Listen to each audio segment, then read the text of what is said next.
Hello student, তোমাদের এখন routine অনুযায়ী ক্লাস 11 অর্থাৎ একাদশ শ্রেণীর ইতিহাসের ক্লাস আছে। আমাদের 2 নম্বর অধ্যায়টা পড়া চলছিল। এই 2 নম্বর অধ্যায় থেকে তোমাদের একটা সাজেশান আমি দিয়েছিলাম। সেই সাজেশানের এই প্রশ্নটা আজকের ক্লাসে আমি আলোচনা করব। হরপ্পা সভ্যতার নগর পরিকল্পনা বর্ণনা দাও, আর এই সভ্যতার পতন কেন হয়। খুব গুরুত্বপূর্ণ 2 নম্বর অধ্যায় থেকে এই প্রশ্নটা।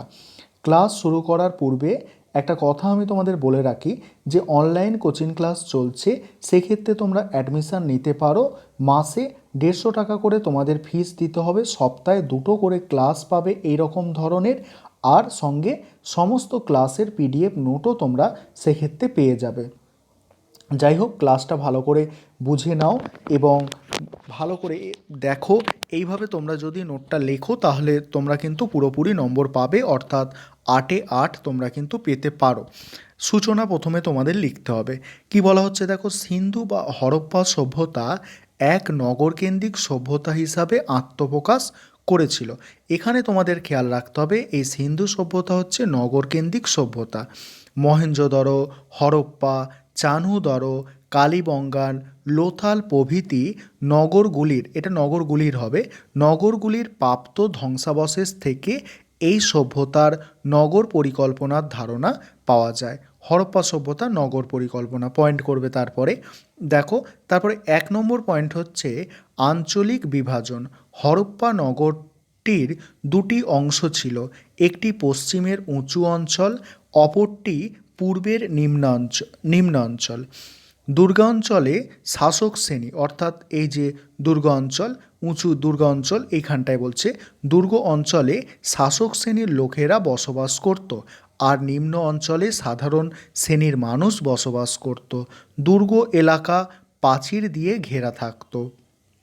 2 নম্বর পয়েন্ট আছে দেখো, রাস্তা সরল ও প্রশস্ত মানে চওড়া, ঠিক আছে।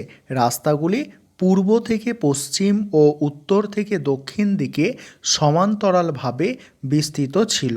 বেশিরভাগ রাস্তা একে অপরকে সমকোণে ছেদ করায় শহরগুলি বর্গাকার ও আয়তকার ব্লকে রূপ নিয়েছিল। বর্গাকার মানে কীরকম, ছেদ করে যাওয়ায় বর্গক্ষেত্র এরকম রূপ নিয়েছিল, এরকম, ঠিক আছে। আয়তকার মানে এরকম রূপ নিয়েছিল, ঠিক আছে। তারপরে কি বলা হচ্ছে দেখো, বলছে 9 থেকে 9 মানে 9 আর কি, ঠিক আছে। 9 থেকে 34 ফুট পর্যন্ত চওড়া রাস্তাগুলি ছিল চুন, সুরকি, পাথর, পোড়া ইট দিয়ে তৈরি। রাস্তার দুধারে বাঁধানো ফুটপাতে রাত্রে আলোর জন্য ল্যাম্পপোস্টের ব্যবস্থা ছিল। ফুটপাত পরিষ্কার পরিচ্ছন্ন রাখার জন্য ছিল ডাস্টবিন। তারপরে আছে দেখো ঘরবাড়ি। এখানে কি বলা হচ্ছে দেখো, আগুনে পোড়ানো বা রোদে শুকানো 2 ধরনের ইট দিয়েই ঘরবাড়ি তৈরি করা হতো। তারপরে কি বলা হচ্ছে দেখো, 2 কামার বিশিষ্ট, এখানে 2 কামরা, ঠিক আছে, এটা 2 কামরা হবে, একটু মানে এটা ছেড়ে লিখবে, টাইপ করার সময় আর কি এরকম হয়ে গেছে। 2 কামরা বিশিষ্ট ছোট গৃহ থেকে 30 কামরা বিশিষ্ট, অর্থাৎ 30টা ঘর ছিল একটা মানে এর মধ্যে, ঠিক আছে। 30টা কামরা ছিল। 30 কামরা বিশিষ্ট একতলা, দোতলা, 3 তলা বাড়ির অস্তিত্ব ছিল বলে মনে করা হয়। পাশাপাশি নিম্ন অঞ্চলে উপকণ্ঠে শ্রমিক তথা গরিব শ্রেণীর বস্তি গড়ে উঠেছিল। তারপরে বলছে পয় প্রণালী, ঠিক আছে, পরিষ্কার পরিচ্ছন্নতার যে ব্যাপারটা। হরপ্পা সভ্যতার পয় প্রণালী ব্যবস্থা ছিল অত্যন্ত আধুনিক।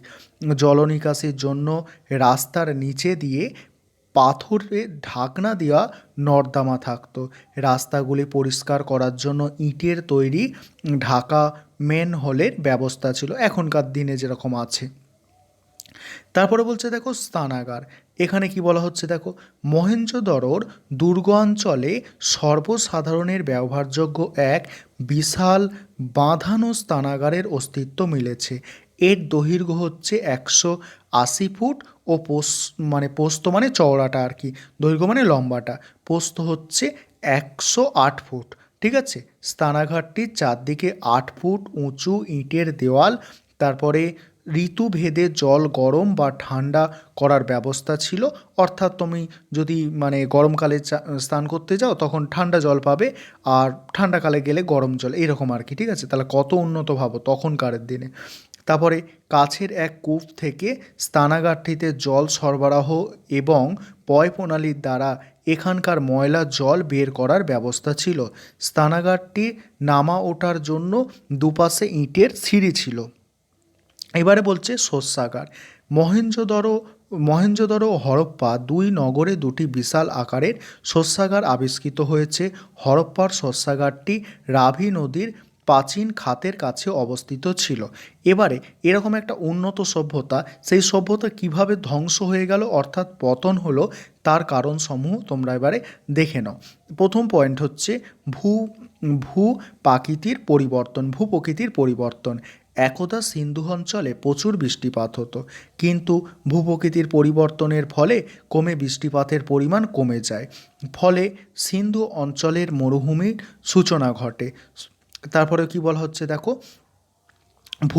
ভূস্তরের মানে কি, মাটির নিচের, ঠিক আছে, ভূস্তরের নিচে জল ক্রমশ নিঃশেষ হয়ে পড়লে কৃষি উৎপাদন অত্যন্ত কমে যায় এবং খাদ্য অভাব তীব্রতর হয়। তারপরে বলছে দেখো ভূমিকম্প। এখানে কি বলছে, গবেষণা থেকে জানা গেছে যে সিন্ধু উপত্যকায় নিকটবর্তী অঞ্চলে ভূমিকম্পের উৎপত্তিস্থল ছিল। খনন কার্যের ফলে প্রাপ্ত তারপরে সৎকারের নমুনা, সৎকার মানে মানুষ মারা গেলে যে সৎকার করা হয়, ঠিক আছে, সেই সৎকারের নমুনা না থাকায় ক্ষতবিক্ষত কঙ্কালগুলি থেকে এই ধারণা করা হয় যে ভূমিকম্পের ফলে এই সভ্যতার বিনাশ ঘটে। তারপরে বলা হচ্ছে দেখো বন্যা। এখানে কি বলা হচ্ছে, অনেকের মতে বন্যা ও প্লাবন সিন্ধু সভ্যতার বিনাশ ঘটিয়েছিল। সিন্ধুবাসীরা নদীতে বাঁধ দিয়ে চাষাবাদ করত। এর ফলে সিন্ধু নদের জল অবরুদ্ধ হয়ে পলি জমে নদী গর্ভের উচ্চতা বৃদ্ধি পায়। ফলে প্রতি বর্ষাতেই নদীর জল দুকুল ছাপিয়ে নগরগুলিকে প্লাবিত করে। আর সাহানির মতে প্লাবন সিন্ধু সংস্কৃতিকে ভাসিয়ে দেয়। তারপরে কি বলা হচ্ছে, সিন্ধু নদের গতিপথ পরিবর্তনের ফলে মহেঞ্জোদড়োর বাণিজ্যিক গুরুত্ব নষ্ট হয়। পাশাপাশি তীব্র জলাভাবে এই অঞ্চলের কৃষি ব্যবস্থা ভেঙে পড়ে। শুধুমাত্র সিন্ধু নদ নয়, সত্তুদ্দ ও যমুনা নদীর গতিপথ পরিবর্তন করায় সমগ্র অঞ্চলটি অবলুপ্তির পথে এগিয়ে যায়। এর পরের পয়েন্ট হচ্ছে রক্ষণশীলতা। হরপ্পা মহেঞ্জোদড়োর ক্রমশ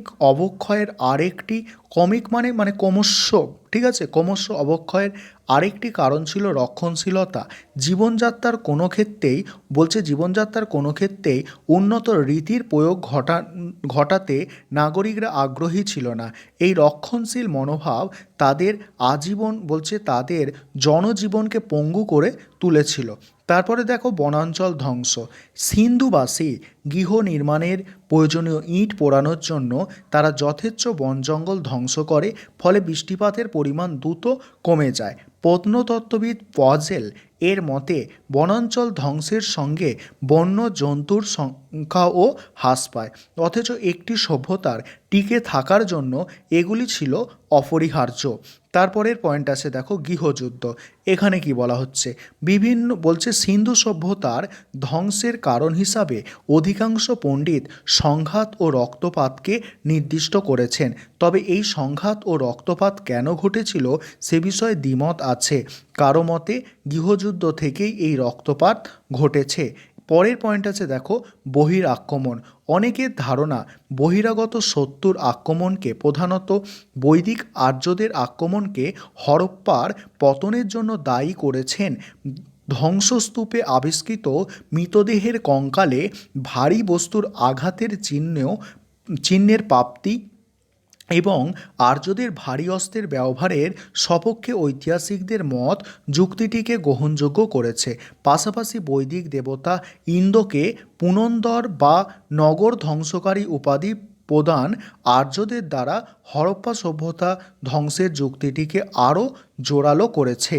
এবারে দেখো সম্প্রীতি গবেষণা, মানে বর্তমানে কি ধারণা আর কি আসছে এটা থেকে। সিন্ধু বা হরপ্পা সভ্যতা কিভাবে ধ্বংস হয় তা নিয়ে আজও গবেষণা চলছে। আধুনা উপগ্রহের মাধ্যমে ভূত্বকের ছবি তুলে, আধুনা উপগ্রহ মানে আধুনিক, ঠিক আছে, আধুনিক বলছে আধুনা মানে আধুনিক কালে বা বর্তমান কালে, ঠিক আছে। উপগ্রহের মাধ্যমে ভূত্বকের ছবি তুলে এই সভ্যতার বিলুপ্তির প্রকৃত কারণ সম্বন্ধে অনুসন্ধান চলছে। ব্রিটিশ বিশেষজ্ঞর নামটা একটু তোমাদের খেয়াল রাখতে হবে।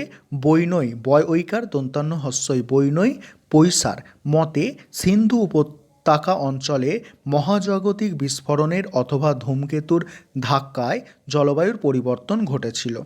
এবারে তোমাদের যেটা বলার আছে, তোমরা যারা অনলাইন কোচিং ক্লাসে অ্যাডমিশন নিতে চাইছো তোমরা এই নম্বরটায় যোগাযোগ করতে পারো, 9123005218। এই নম্বরে তোমরা হোয়াটসঅ্যাপ করে যোগাযোগ করতে পারো। সপ্তাহে এইরকম ধরনের 2টো ক্লাস পাবে এবং সেটাও রেকর্ডেড ক্লাস, অর্থাৎ ওই টাইমে তোমরা যদি অন্য কোথাও পড়তে যাও সেক্ষেত্রে তোমরা ক্লাস কিন্তু পরে দেখে নিতেও পারবে, যতবার খুশি দেখতে পারবে। আর সমস্ত তোমরা মানে ক্লাসের পিডিএফ নোটও পাবে। এর জন্য মাসে তোমাকে কেবলমাত্র 150 টাকা ফিস দিতে হবে। আরেকটা যেটা বলার আছে যে মাসে একবার করে কিন্তু 20 নম্বরের মক টেস্টও নেওয়ার ব্যবস্থা আছে।